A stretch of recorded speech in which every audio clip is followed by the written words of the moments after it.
Hello, I'm Diane Morgan. If you know who I am, you know who I am. If you don't, who cares?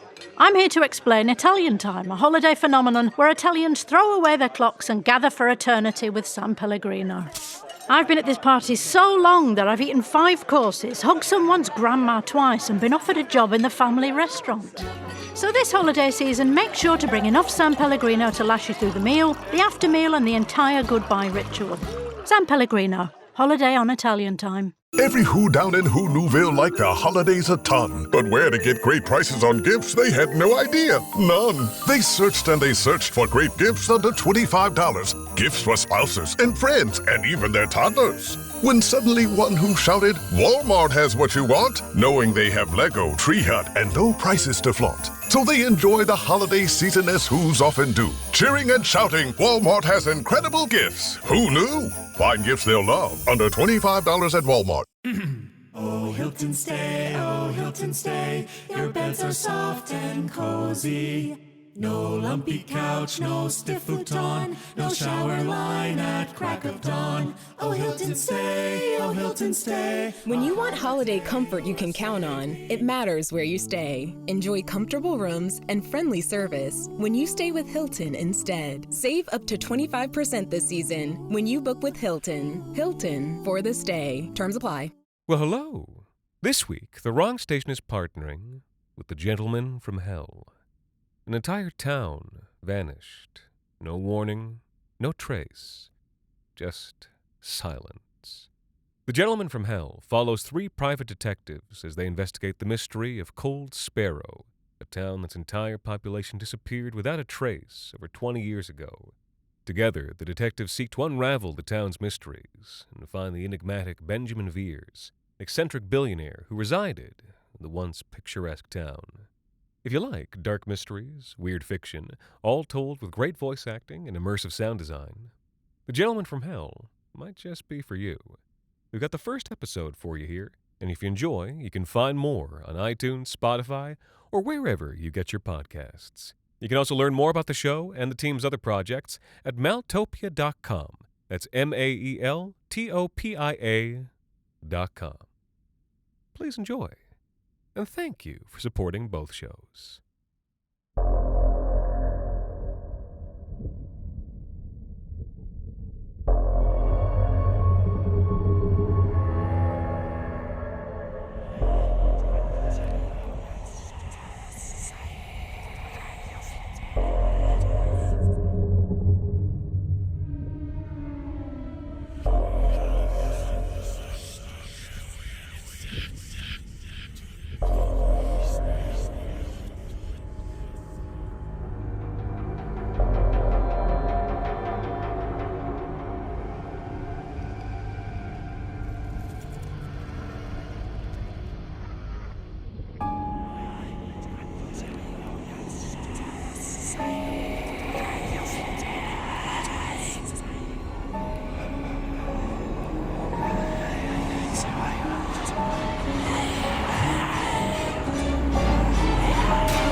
Are you confirmed?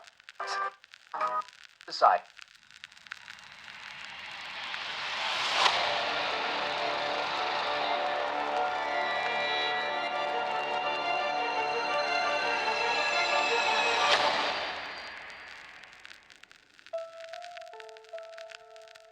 Tonight, on Call of the Weird, the enduring mystery of the Cold Sparrow mass disappearance of 1999.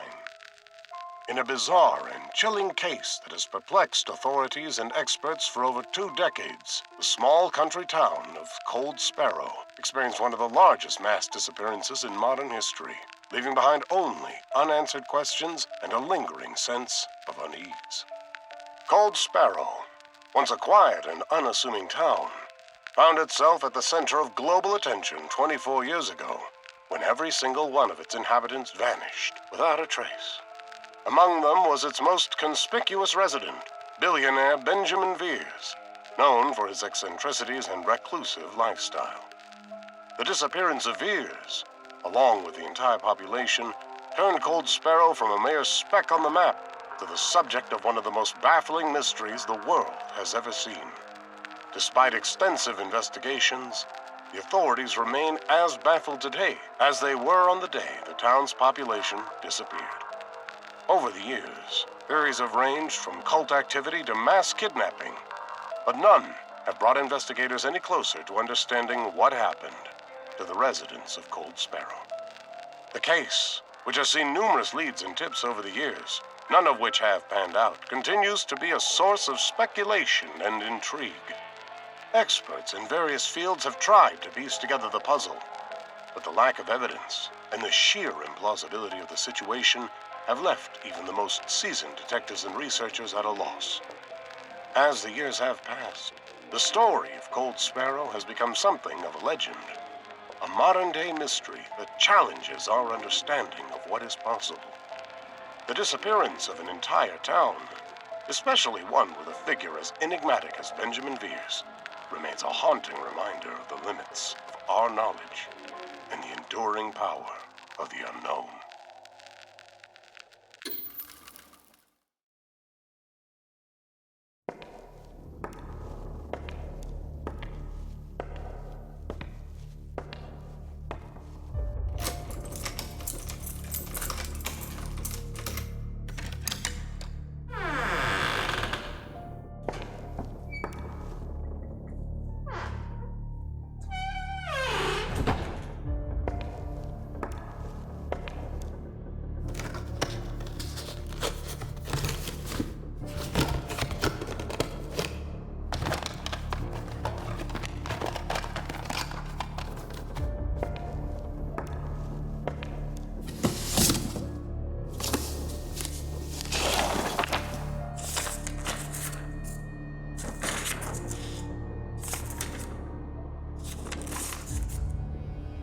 The false door was right where Phyllis said it would be.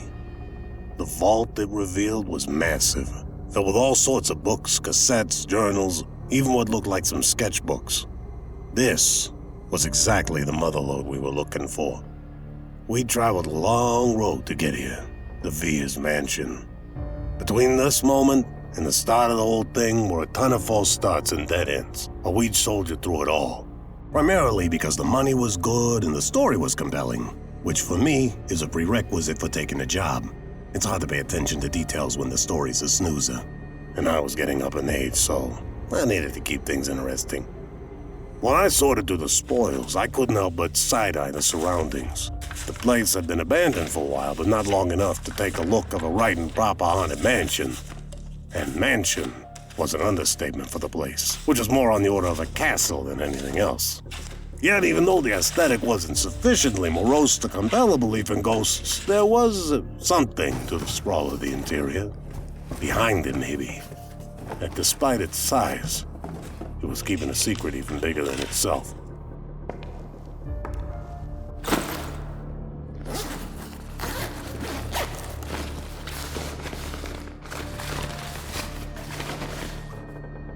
For the first time in a string of Blue Mondays, I was about to know something of the mind of the guy I'd gone through so much trouble to find. I sifted through stacks of media looking for something suitable for a proper introduction. It took me a bit, but at least some of the stuff was dated. I eventually came to a journal marked a brand new chapter.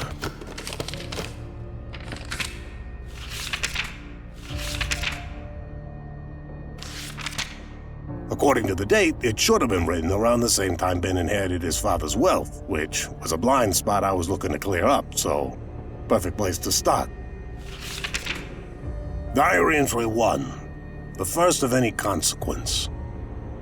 Despite embracing risks and leveraging what I believed to be my talents, my achievements were no greater than those of someone who had spent 35 years idly lying down. The only distinction between such a person and me was my persistent illusion of hope. I held a firm belief that with enough determination and a sliver of opportunity, or perhaps a stroke of luck, my moment would arrive. But it never did. I was a writer devoid of a published work, a man whose name held no significance in anyone's memory. In essence, I was akin to static, a presence easily ignored, flesh, blood, and bone notwithstanding.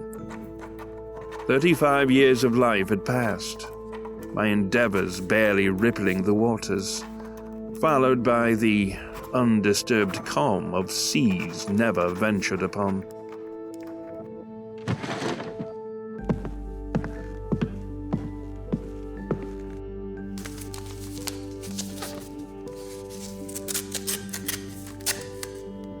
The letter had been resting on my counter for a while, existing in a perpetual state of uncertainty. Unlike other items upon my counter, letters always held a dual nature. They were Schrodinger's cat in paper form, simultaneously potential, useful news, or an unwelcome bill. Often the envelope's exterior hinted at its contents, but not always. This particular letter, sent by Charlie Prist, Esquire, suggested it was likely a bill. What compelled me to finally open it was the handwritten address, a personal touch that indicated either a shrewd or financially constrained lawyer.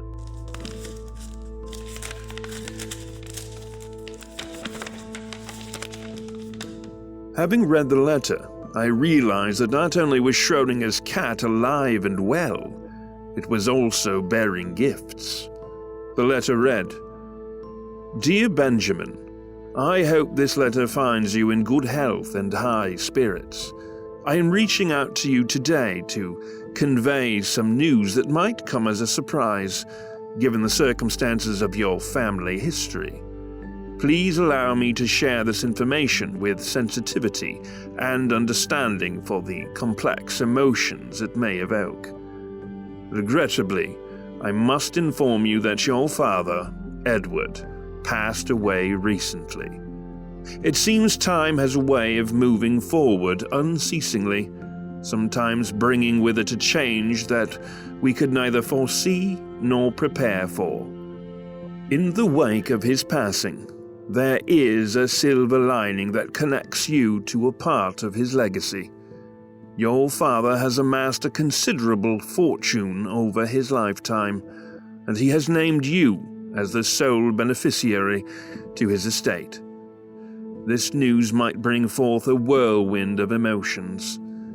You may need time to process not only the reality of his passing, but also the sudden shift in your financial landscape. It is my sincere hope that this inheritance can serve as a bridge to healing, perhaps offering a chance to understand and rediscover the aspects of your father that remained distant for so long. As the executor of your father's will, I am here to assist you in navigating the legal and procedural aspects of this inheritance. We can move at a pace that suits you, ensuring that you have the space to come to terms with this new development in your life. I would be more than happy to meet with you to discuss this matter in more detail, either in person or over a phone call, as per your convenience. Please remember, there is no right or wrong way to feel or proceed in this situation. This is your journey, and I am here to support you in any way that I can. Looking forward to hearing from you soon. Take all the time you need. Yours sincerely, Charlie Prist.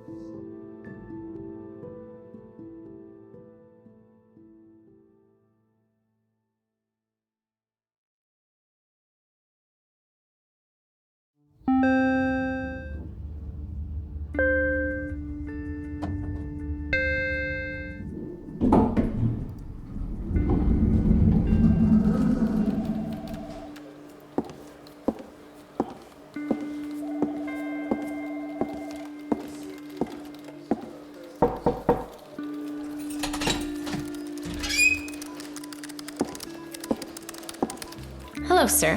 Can I help you? Yes, my name is Benjamin Veers. I called earlier. Yes, of course.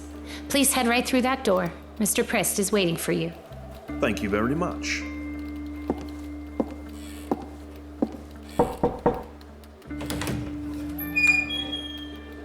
Mr. Prist?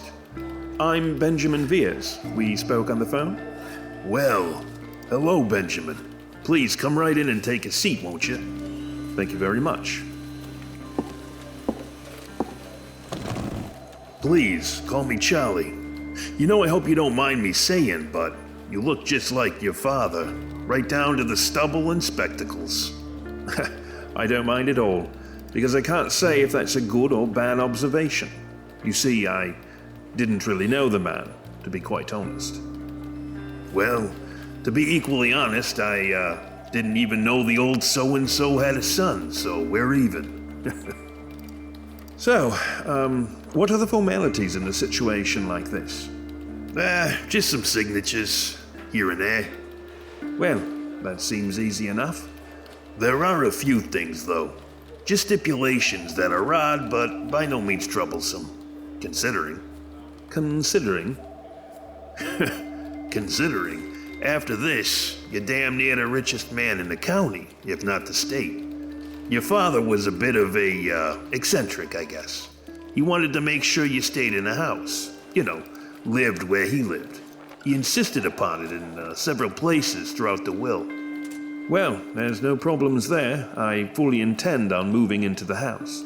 Oh, well, that's easy enough then. I just thought, well, with the accent and all. I left England some time ago. I came here for my schooling. Well, there you have it then. The only other thing was that you listened to, in private, an audio tape that your father left for you. I take it that's not customary to the traditional process. Not really, but I've heard stranger requests. Anyway, I readied a room for you shortly after you phoned. So once we're all done with crossing T's and dotting I's, I'll get you right in there. That sounds fine. Well then, let's get down to business.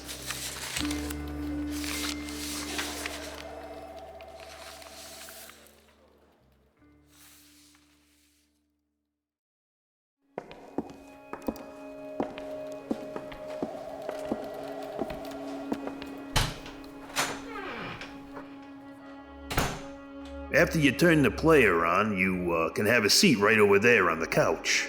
I'll be in my office when you finish. Would you like a drink or anything while you listen? No, that's very kind of you, but would you mind terribly if I smoked while I listened?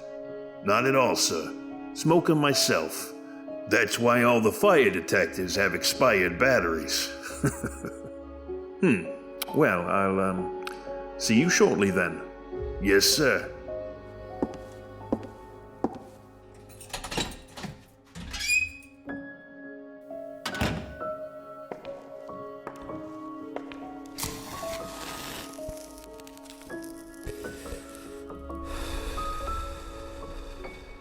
It didn't take long for the lawyer to start cozying up to me, no doubt hoping I'd secure his services, as my father had.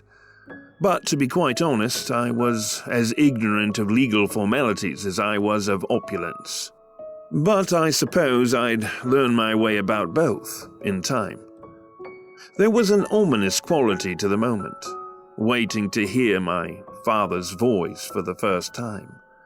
I didn't want to make a moment out of it, so I simply pushed play on the machine and took my seat upon the sofa, cigarette in hand.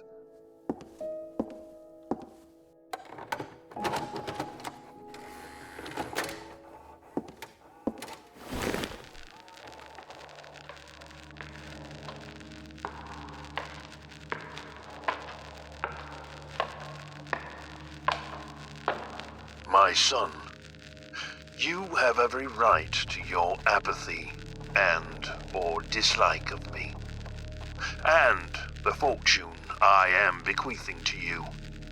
All, no doubt, have been well earned.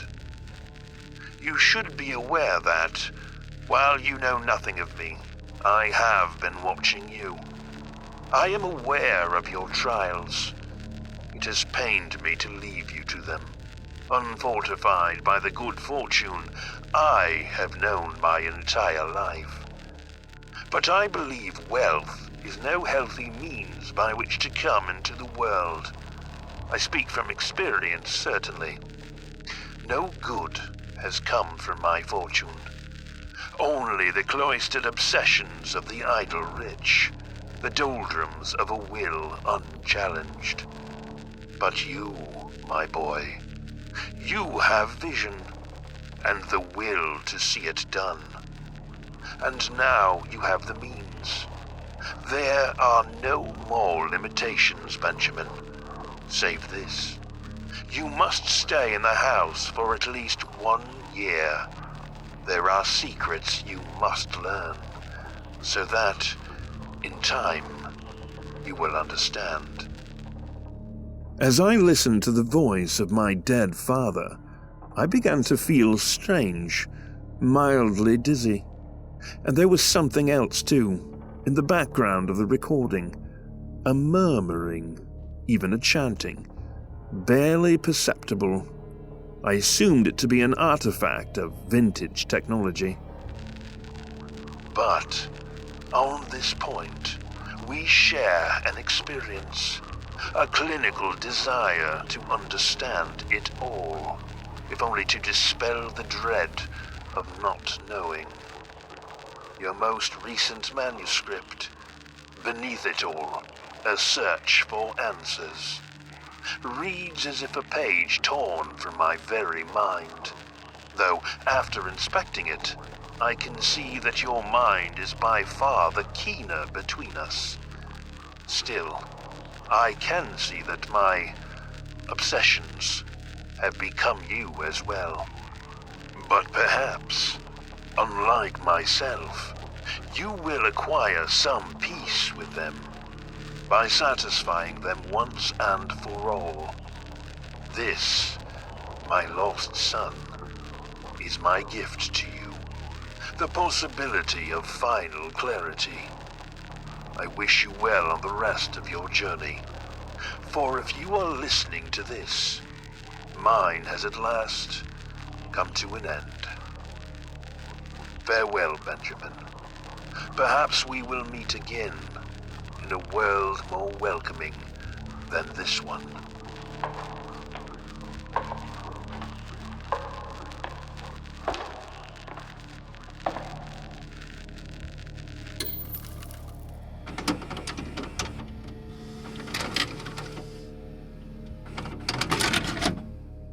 The first time I'd ever heard my father's voice, and all he really had to say to me was goodbye.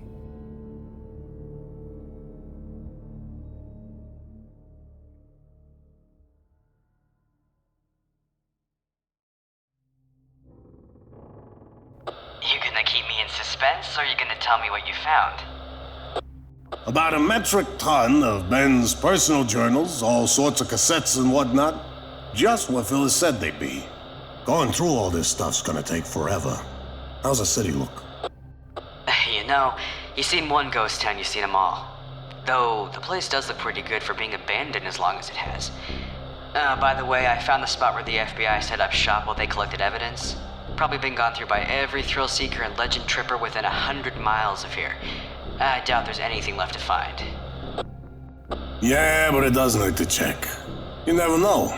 Not like someone couldn't drop evidence on their way out of a crime scene. Jesus, Mace, am I ever gonna hear the end of that? And I wonder who it was that caught Laszlo. You or me? Yeah, I never doubted your business acumen for a second. Anyway, I'm gonna head out and set up the generator. Keep an eye out for Phyllis. I told her to meet us at the mansion, but the city's set up like a maze. I might have even had to consult the map a few times myself to find the place. Well, she is a psychic, so I'm thinking she'll manage.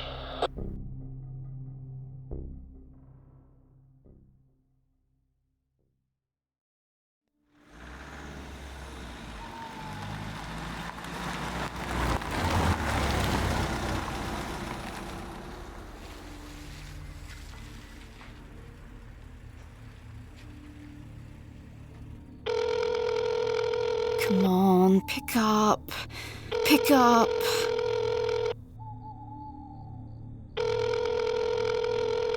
Hello, you've reached Leon Oates of Apex Intelligence Solutions. I'm currently unavailable, but please leave a callback number and a brief message, and I'll be sure to return your call. Thank you. It's me, Phyllis. I must have turned down the wrong road. I can't be more than a few minutes away from you two. I'm just outside of Cold Sparrow, somewhere in the Pitchpot Woods. Call me back as soon as you get this.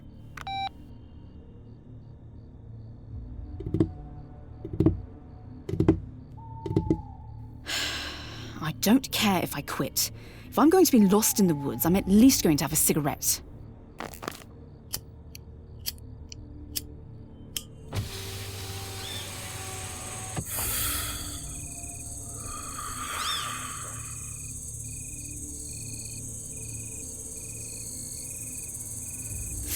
Hurry up, boys.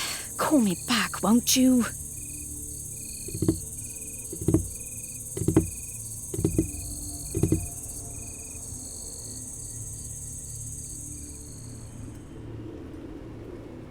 What the?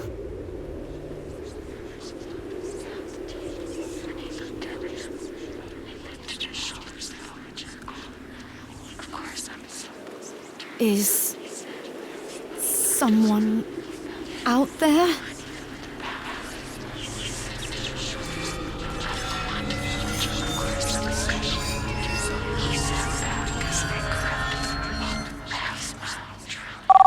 Jesus!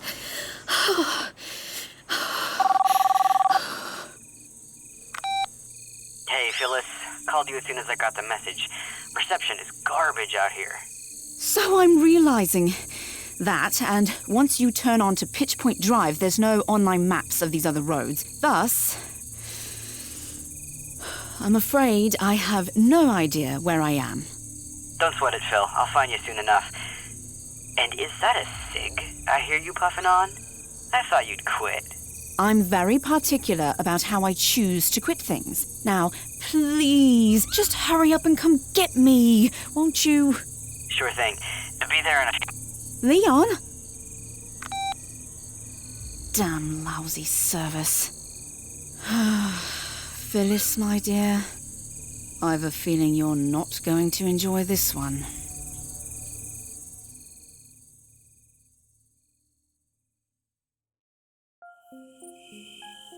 Come on, you... That should do it. Hello, water and power.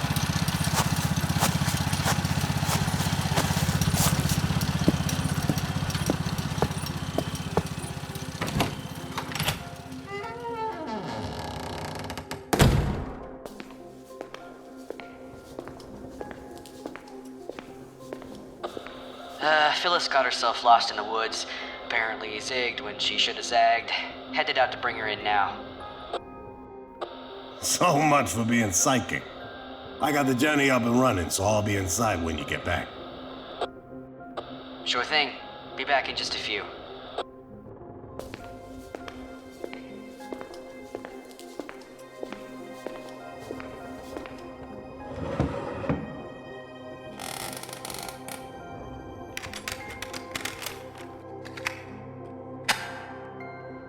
The three of us have worked a lot of cases together, but nothing like this one. You generally don't see an entire town of people go missing.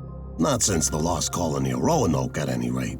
Anyway, we were only being paid to hunt for the one guy, the rich one, Ben Veers.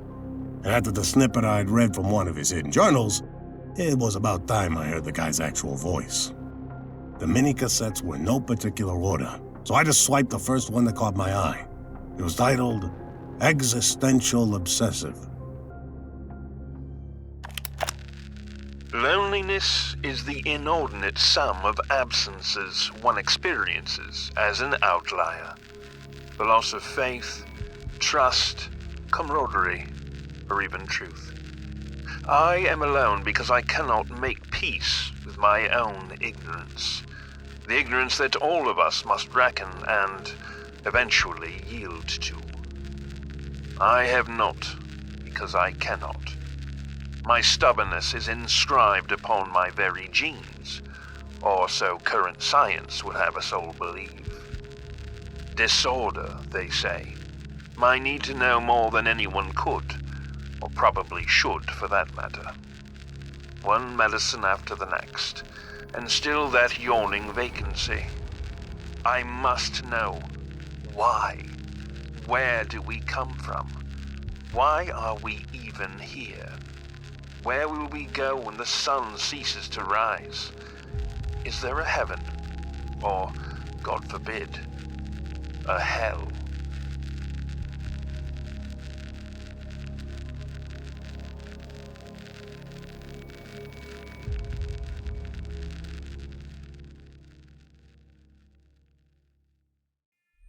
The Gentleman from Hell is a Mailtopia production. Today's episode was written by Mark Anzalone and performed by Steven Zivic, Sam Stark, Aubrey Akers, and Mark Anzalone. Sound editing was completed by Steven Anzalone, and script editing was conducted by Walker Kornfeld. Be sure to rate and review us on iTunes, Spotify, or your favorite podcast platform, and follow us on Facebook, Instagram, and Twitter at Mailtopia. If you want unique art and animations of Mailtopia's stories, visit our YouTube page or click on the link in the show notes. And for more exclusive content such as additional lore, stories, and art, be sure to check out our Patreon at www.patreon.com/Mailtopia.